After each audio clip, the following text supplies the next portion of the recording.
In this video, I'm going to walk you through Excel Module 8, End of Module Project 1. The first thing you need to do is download the instruction file and download the start file. Once you have downloaded the start file, make sure you change the end of the file name from a 1 to a 2 and verify that your name appears in cell B6. If it does not, delete it from your computer, download it again, and restart. Sometimes the file will become corrupt in the download process, and so it's good to always verify that it downloads correctly. Also, make sure that you're not emailing your file during the time you're working on it. So don't download the file, email it to yourself if you don't have a place to keep it, and then start it up again, because emailing the file will corrupt it if you haven't finished it. All right, let's start with step 1. So in this module, we're learning about pivot tables, and there's a lot of little pieces in the instructions. So I'm going to do my best to slow down to make sure we don't miss any of the steps in the instructions. So we have Sonia Montero is the sales manager for Barash, and they are an insurance agency, and they want us to create some pivot charts and pivot tables and slicers so that the data can be manipulated and different things can be shown. First thing we're going to do is go to the policies sold worksheet, and then we are going to create a scatter chart based on B2 to H3 to add a linear forecast trend line to the chart to project sales for 2026. Then we're going to resize and position the chart. So let's go ahead and go to our sheet. We're going to go to the policy sold. We're going to choose B2 or select B2 through H3. From here, we are going to, there's two ways you can do it. You can use this quick analysis button to the bottom right, or you could go up to the ribbon and choose insert to insert a chart. Both will get you the same place. I'm going to use the quick analysis, and I am going to go ahead and go to charts, and then I'm going to go ahead and go to more, and we are going to go to all charts, and we are looking for a scatter chart. And scatter chart is going to be right here. It's the XY scatter chart. This is a statistical chart. If you take a statistics class, you will have lots of experience working in these charts. And then we're going to say okay. And what it's going to do is create this policy sold chart. The next thing we need to do is we need to illustrate a trend. So we're going to add a linear forecast trend line to the chart to project 2026 sales. So back to our file. With this selected, we're going to come over to the right. We're going to click on our plus sign and open the chart elements. And then we're going to go to the bottom, and we are going to click the trend line on. So first we're going to turn on the line, then we're going to go to the right and click the black arrow, and we are going to choose the third one down, which is a linear forecast. And that is how it's going to forecast out to 2026. If we don't select this, it's going to stop at 2024. The next thing it wants us to do is resize and position the chart so that it covers the range B4 to H18. So let's take our chart. We're going to move it over to B4. So right up within the bounds of B4 and H18. Let's bring that up a little bit just to make sure you remember to have the chart within these lines. So we want it to be above the line between 18 and 19, or the grader has issues grading that. So let's just bring that out a little bit more to the right. It's best. So we're centering it under the data, and this is what it should look like. All right, that's step 1.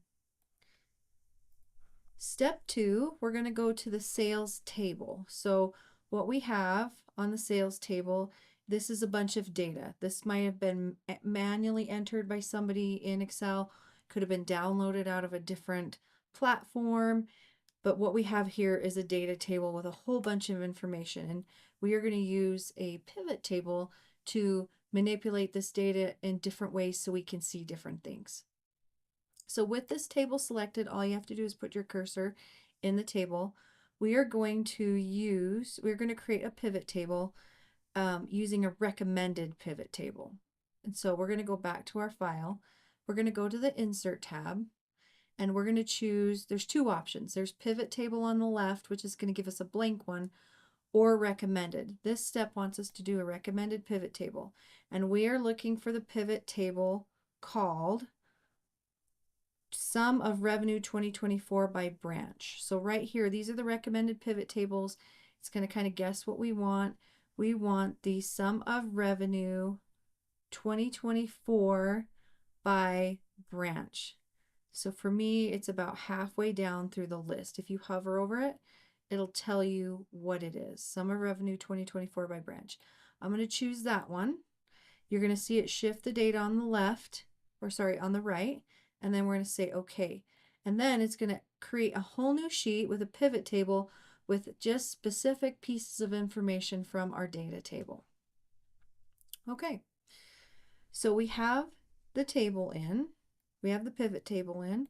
The next piece is that we're going to use the revenue by branch as the name of the worksheet. So down here on the bottom, we're going to change sheet 1 to revenue by branch. And then we'll click off of that. So now we have a sheet named revenue by branch. We're going to check that off because there's a lot of detail in here. So I'm going to check these off as we go. Now we're going to apply the Coral Pivot Style Medium 12 style to the pivot table. So go back to our table. You have to click on the table to select it. We're going to go up to Design, and then we want to go to Pivot Table Styles, and we're looking for the Coral. So Medium Coral or Coral Pivot Style Medium 12, which is the second row or fifth column. It's the fifth one in on the row or the second one down in the column, and it should turn it a pink coralish color. Right, so that's that next spot. The next thing we're going to do is remove the agent ID field from the rows.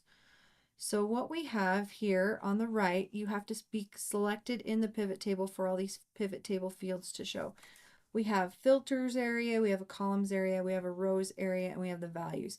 And moving fields in and out of these areas from above is going to change this data on the left. And so what we want to do is we're going to remove the agent ID field from the rows. And to do that, there's two different things we can do.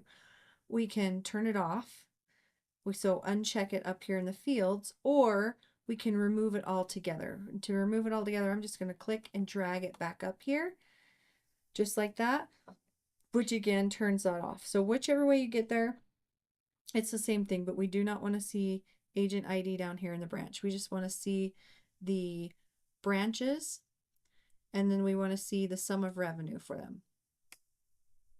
Okay, so we removed the agent ID. Now we're going to add Revenue 2023 field as the first field in the values area.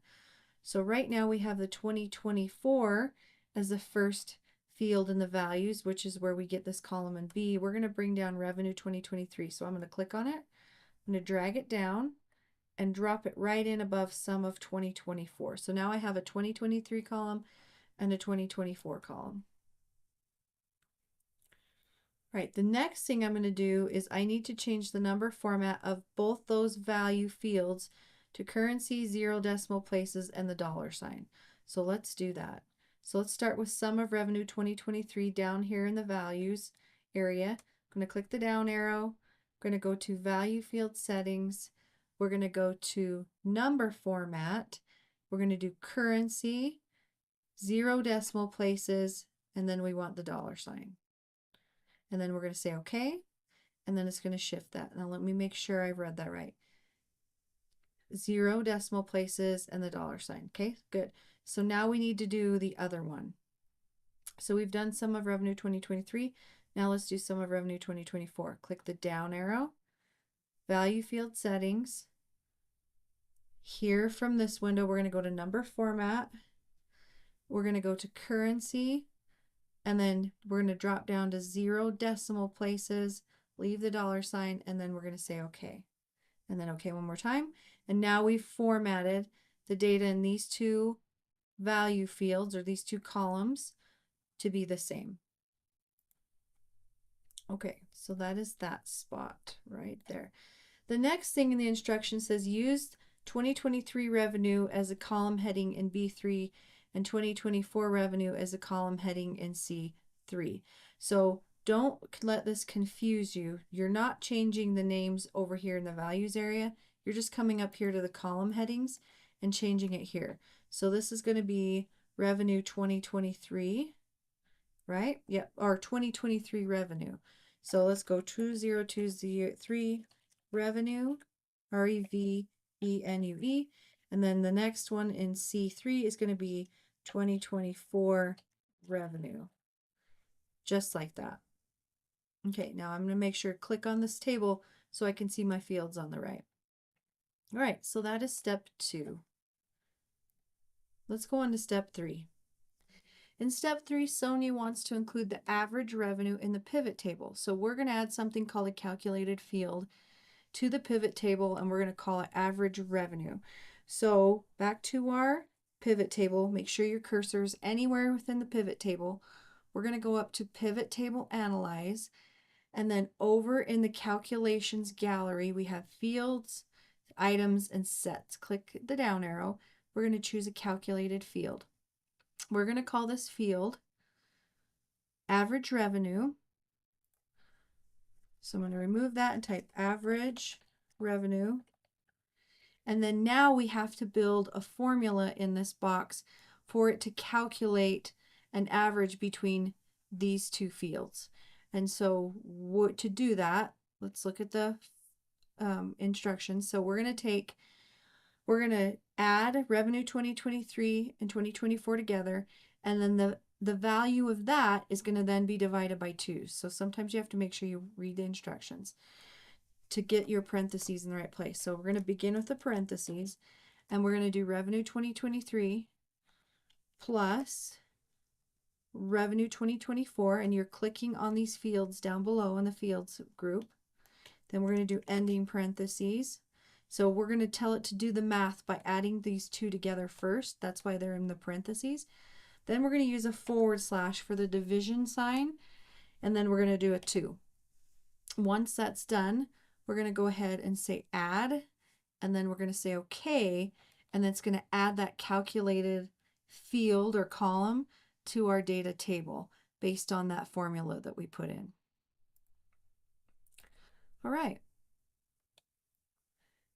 Then the last piece that we have to do is to use average 2023-2024 as the column label in D3.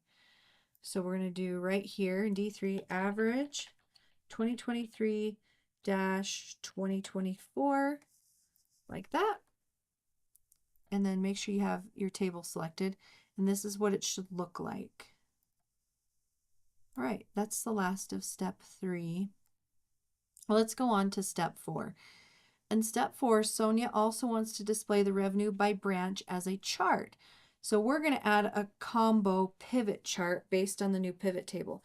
And a pivot chart, what that is it's a chart that's tied to the pivot table so that when you change the data in the pivot table, the chart shifts as well. And we'll show you how that works. So the first thing we're going to do is we're going to, with the chart selected or the pivot table selected, we're going to go up to the ribbon, and we're going to go to the tools gallery right here, and we're going to click on pivot chart. Click on the pivot chart, and then it wants us to insert a combo pivot chart. So right now it's on clustered column. That's not what we want. We want to go all the way to the bottom of the list and choose a combo pivot chart, and it should look something like this. Now the next step says display the 2023 revenue and 2024 revenue as a clustered column. So that's these first two. So right here, 2023 should be clustered column, 2024 should be clustered column. Then we want the average 2023 and 2024 to be a line chart, but we want to include a secondary axis right here. So include a secondary axis for average 2023 and 2024. To do that, we're going to check this box, only the box next to the line chart for 2023 and 2024, which is going to shift this and give this a secondary axis for the line. And then the chart's going to have, the clustered column chart's going to have its own axis. and then we're going to click OK. And now we have, this is what we call a combo chart.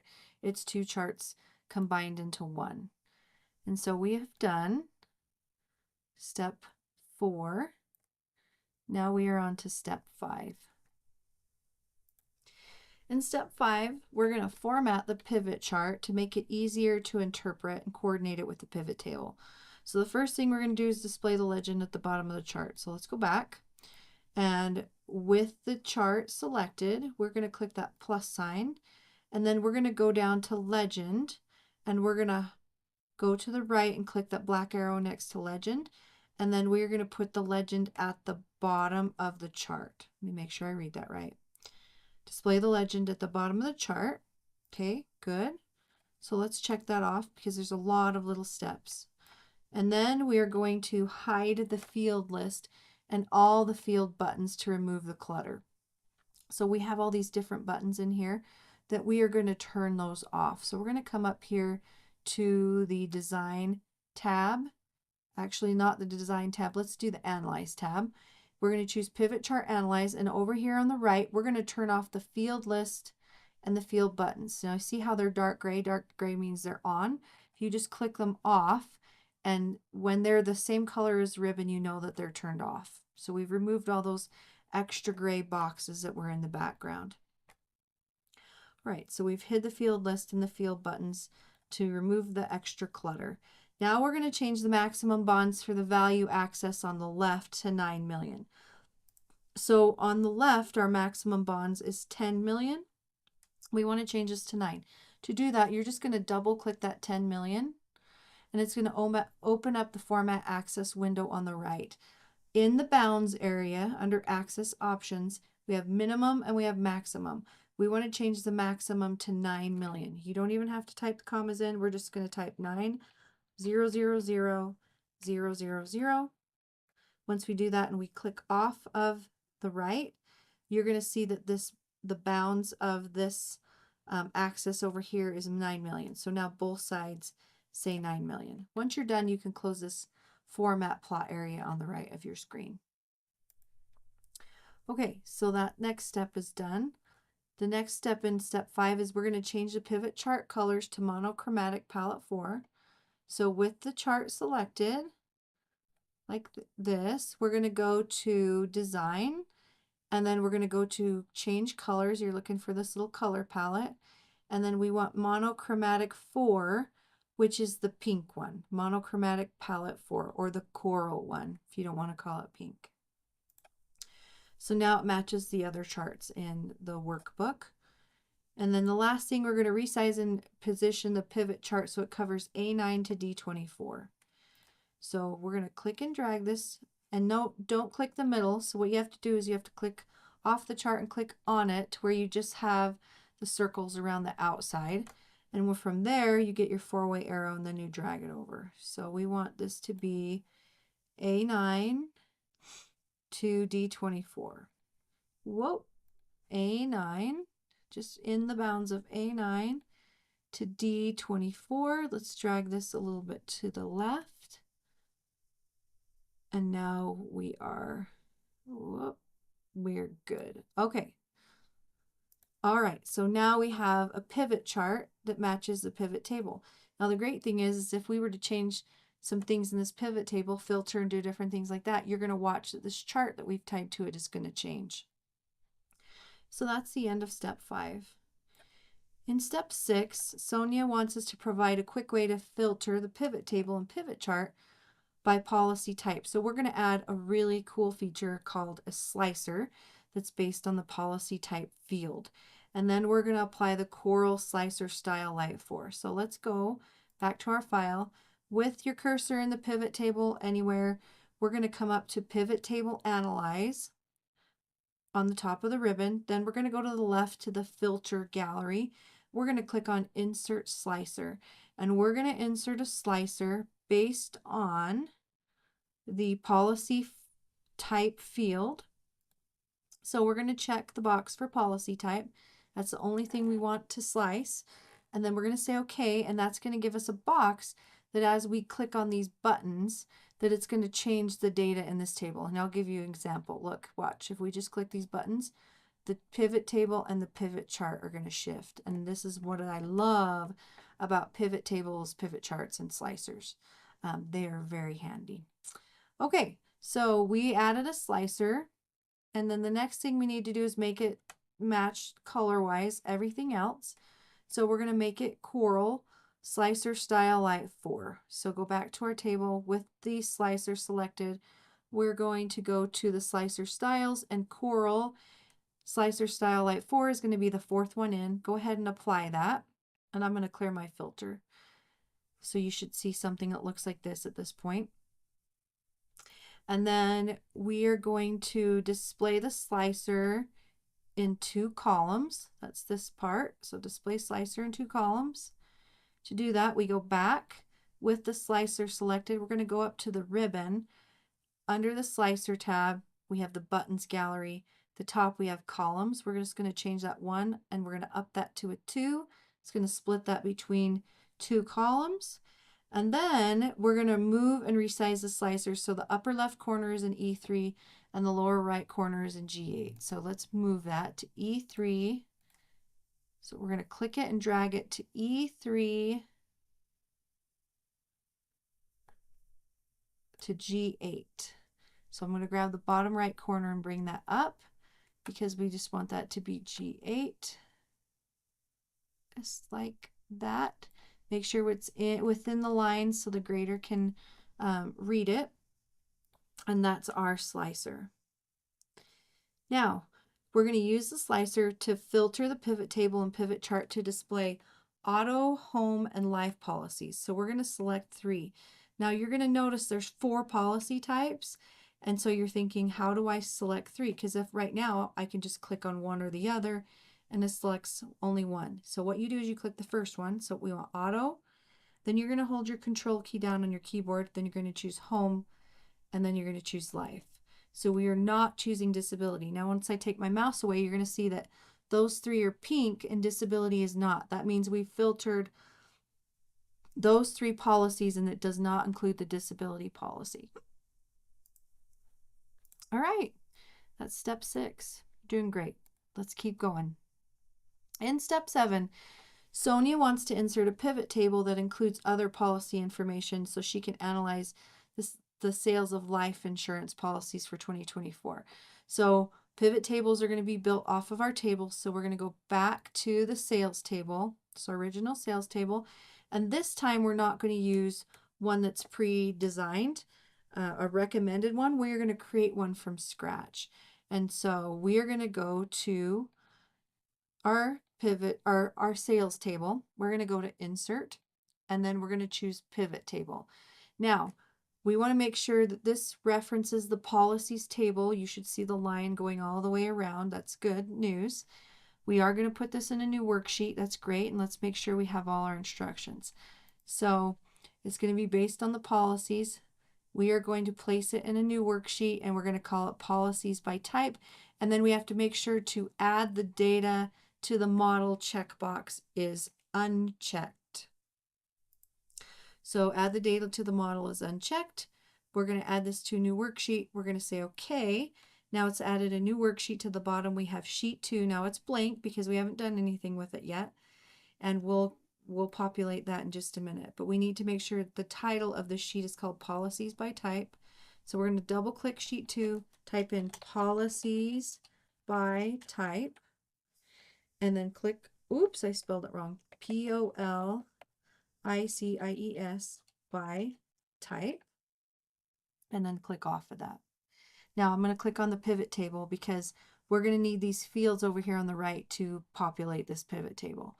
I just want to make sure we have everything. So we use the sales table. We created a new worksheet with a pivot table. And we are to this point right here. Okay, the next step is to display the policy types and then the agent IDs as the row heading. So we're going to go back. And what we're going to do this time is we're going to drag them to the different areas that we want them in. So we want policy types and agent IDs as the row heading. So policy types is right here. We're going to drag that down to rows. And then the other one was agent IDs. Whoops. Agent IDs, we're going to grab agent ID field and drag that down to rows. So right now we have the policy type, and then we have all the agent IDs. Now we're going to build more out from here. Then we're going to do the branch offices as the column headings. So we're going to go back. We're going to grab branch offices and drag that over to columns. And then the next thing we're going to do is the policies sold in 2024 as a value. So policies sold, so that'd be policies 2024. That's going to be one of the values, and that's going to populate the information over here. And then we want to add the years of experience as a filter. And so we want to grab years of experience from the field list up here, drag that down to filters. So you should have years of experience in filters, branch in columns, policy type and agent ID as the rows, and sum of policies 2024 as the values. And so what that gives you is just a snapshot of some of that data per auto policy. Here's the list of all the agent IDs, and then we have the branches, right? We have the Delano, we have downtown, and then we have river. And then this shows how many policies and all that data fit each one of these agents for these different types of policies. And this is the beautiful thing about pivot tables. Okay, so we are done with step 7. Now on to step 8. So Sonia wants to improve the appearance of the pivot table and focus on policies sold by agents with 10 or more experience. First thing we're going to do is change the layout of the pivot table to outline to separate the policy types from the agent IDs. So right now we have policy types and agent IDs are really clustered together. We're going to go up to the design tab. So we have pivot table analyze and then design. And then on the left, we have the report layout. We're going to click the down arrow for the report layout, and we're going to choose the outline form, and that's going to shift the agent ID to the right a little bit to separate it out from each of the different types of policies. Okay. Next thing we're going to do is hide the field headers to streamline the pivot table, and we've done this before. So we're going to go back, and with our cursor in here, we're going to go to pivot table analyze, and this time we're just going to turn off the field list. So on the right in the show group, just click the field list button. Oops, not the field list button. Let me make sure I read that right. We are going to hide the field headers. I apologize. We're going to hide the field headers, which is the far one on the right. We need the field list because that shows us all the fields in our pivot table. Once we turn off field headers, it's going to be gray, the same gray that's the color of the ribbon. Okay, so we removed some of those headers that were cluttering things up. The next thing we're going to do is display the subtotals at the bottom of each group. To do that, with the pivot table selected, we're going to go up to pivot table design again, and this time in the layout gallery, not the report layout, but we're going to go to the left to subtotals, and we're going to click that down arrow, and we're going to add subtotals at the bottom of each group. And so now each auto policy has subtotals row that goes across. Right, so we've displayed the subtotals, and then we're going to filter the pivot table to show policies sold by agents with 10 or more years of experience. So we're going to go back, and our filter, we moved the years of experience field to the filters area, and that added this line up here in A1. So AB1, we have a down arrow we can click by years of experience. We're going to go ahead and filter for 10 or more, so choose 10 or more. And then we're going to say OK, and that's going to filter down to those agents that have 10 or more years of experience. All right, that is step 8. Now we're on to step 9. So Sonia wants to know more details about the policies sold by the top selling agent. We're going to do what we call a drill down into the auto policies sold in the downtown branch by agent BC 1283. So we're going to go back and we're going to look in downtown. So we're looking in downtown, and we're on the left, we're looking for BC 1283. Yep, 1283, which is this one right here. And what we're going to do is we're going to not drill down on the name of the agent, but we're going to come over here to the number in downtown, the 2004-17, and we're going to double click that number. When we double click that number, it's going to show us what that number comes from. And that comes from this agent's policies for auto, and it lists the 3 policies, and then you add these together. That's where that number comes from. And this is what we call a drill down in a in a pivot table. We drilled down into that number. So the next thing it wants us to do is it wants us to name it top agent. So I'm going to go back, click on the words sheet 3 on the bottom, and then we're going to call this sheet top agent. Okay, and then you can click off of there so it deselects that table. All right, we're done with step 9. Now we're on to step 10. We're going to return to the sales table, and Sonia wants to compare the average revenue generated by insurance agents based on their years of experience. We are going to create another pivot table and a pivot chart in a new worksheet, and we're going to do this from scratch and they're going to be blank, and then we're going to start adding information. So let's do that first. So we're going to go to our sales table because this is the data that we want to create a pivot table out of. We're going to say insert. And then we're going to go to pivot table, and we want to choose policies. This is going to be a new worksheet. Now let's go back and make sure there isn't any extra information. So this says in the instructions, we want to make sure the add this data to the data model box is unchecked. So that's good. So we're going to go ahead and do that. And then we're going to say okay. So now we have a blank pivot table. Now, let's go ahead and link in our pivot chart even though we don't have any information. So we're going to come up to the right. So make sure your pivot table is selected. You can see the pivot table fields on the right. We're going to come up to the ribbon in the Tools Gallery, click Pivot Chart. Now, this is where the instructions go wrong. They don't tell you in this chart what type of chart they want you to use. And so I found by looking at the solutions at the end, they want us to use this is a column chart. So we're going to go back up to our step so we can say where we're at, go back to your start file, and we're going to add the clustered column. It's an empty blank box right now. That's okay. We're going to go ahead and add it. So now we have a blank pivot table and a blank pivot chart. Now we're going to start populating it, and they're going to populate at the same time. So let's check this off. So we've added this to the model. Okay. Now it says with the blank pivot chart selected. So let's go back to Excel. We're going to click on the blank pivot chart. Okay. And when we did that, it's going to select this as well. So we are going to, we're going to add the years of experience to the access categories area. So come over here to the right to our fields, years of experience. We're going to drag that down to the access categories. Now we've got something. We're going to add some more. So that one's good. Add the years experience to the categories area. Then we're going to take revenue 2023 as the first value field. So find revenue 2023, drag that down to the values. And then we want revenue 2024 as the second values field. So let's drag revenue 2024 down under values. So now we have 2. We're starting to grow a pivot chart. Okay.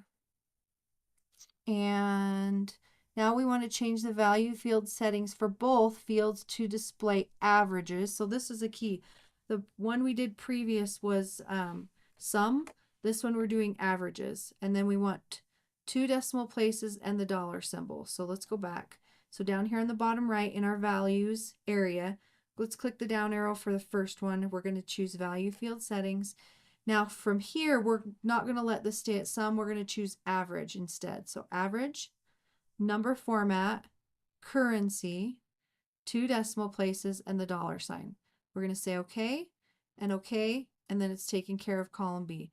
Now we're going to do the same thing for sum of revenue. We're going to change that from a sum to an average. So click the arrow next to sum of revenue, choose value field settings, change the sum to average, then number format, then currency, 2 decimal places, and then the dollar symbol, and then say OK. And now we have average revenue of 2023 and average revenue of 2024 with 2 decimal places. So let's check that off. So we change the value field settings, currency, 2 decimal places, and the dollar sign symbol. The next thing we're going to do is change the pivot chart layout to 3. Now, this is not, let's go ahead and go to the design tab. This is not the chart styles. This is not what we're talking about. We're not talking about style 3. We're going to go to the far left where it says chart layouts. We're going to choose quick layout, and we're going to choose chart layout 3, which is the third one in the first row. We're going to apply that, and you should have a chart that looks like this. Okay, then we're going to use revenue by years of experience as the chart title. So this time I'm just going to copy this out of the text. And then we're going to go back, and the chart title is going to be that text. I'm just going to paste that in there, or you could type it in. The key here is I make sure to unbold this because the instructions were in bold and we don't want that title in bold. Okay, so there's the change the pivot to layout 3, use revenue by years of experience as the chart title. And then we're going to move and resize the pivot chart so the upper left is in A9 and the lower right is in C24. So upper left, let's drag it over. Upper left is into A9, just inside the lines. And then C24, we're going to drag the bottom right corner out just within the bounds of the lines for row 24 and column C. And you should have something that looks like this. All right. The last step, we're going to return to the sales table and we're going to create a chart comparing the number of policies sold. And we are going to use the data. We're going to create what we call box and whisker chart. And this is another statistical chart. So if you take a statistics class for general eds, or you continue on your degree for your bachelor's degree, these are charts that you're going to do when you take those statistics classes. So we're going to choose range D2 to D40 and G2 to G40. So back to our chart, click on the sales table, and then we're going to choose D2 to D40. And then hold the control key, and then we're going to choose G2 to G40. And then we're going to go to Insert, and we're going to go to Charts, and we're going to expand, and we're going to go to All Charts, and then down towards the bottom, fourth from the bottom, we have what we call a box and whisker chart, and it looks like this. Then we're going to go ahead and say OK, and we've inserted a box and whisker chart. Okay, we've done everything up to this spot. Then we want to move the chart to a new worksheet and use policies by experience as the name of the worksheet. So I'm just going to copy this out. Make sure you don't copy any extra spacing. And we're going to go back and we're going to move the chart to a new worksheet. So with the chart selected, up here on the ribbon, you should be on chart design. Over on the right, we have location. You're going to go ahead and move the chart. And then we're going to click the radio button for a new sheet. And this is what we're going to call the new sheet. 2024 policies by experience. I just went ahead and pasted that in there. And then we're going to say OK. And now we've added that sheet down here at the bottom. And this is our beautiful box and whisker chart. Okay, so that's the name of the worksheet. We did that in the steps. And then we're going to use 2024 policies sold by agent experience as a chart title. So I'm going to just copy that out. Make sure not to copy any extra spacing at the beginning or end. And the chart title, I'm just going to replace that with the text from that step. So we have 2024 policies sold by agent experience. I'm going to unbold that, so Control B, because we don't want that in bold. And then we're going to format the data series to show inner points so the data values appear as dots on the chart. To do that, let's go back to our box and whisker, And then there's these inner points that you can see. So let's make sure we read the instructions, make sure we've got it right. So format the data series to show the inner points so that the data values appear as dots on the chart. Okay, so right now we have X's as the inner points. Let's double click on those X's, and then we are going to go to the right and we're going to turn on the show inner points. So click that checkbox for inner points. So we are showing the inner points. So they appear as dots, so not darts, but dots, great. Then we're going to apply the default gradient fill to make the dots easier to see. So going back to our chart, right now we are on the series options, which is the bars on the right. If we go to the left, there's a paint bucket, 2 icons to the left.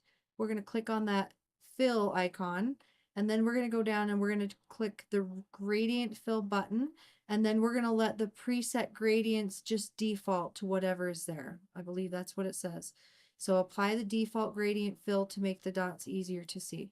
Once we do that, then these dots have become darker. So I'm going to go ahead and close that down, click off the chart, and now we can see these X's and the dots a little bit better than we could before.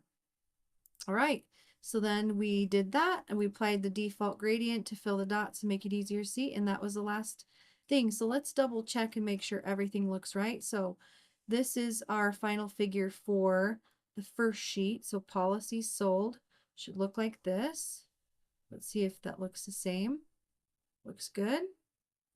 Then let's do revenue by branch. That should be the next one. So revenue by branch. Let's check our numbers. 17, 18, 17.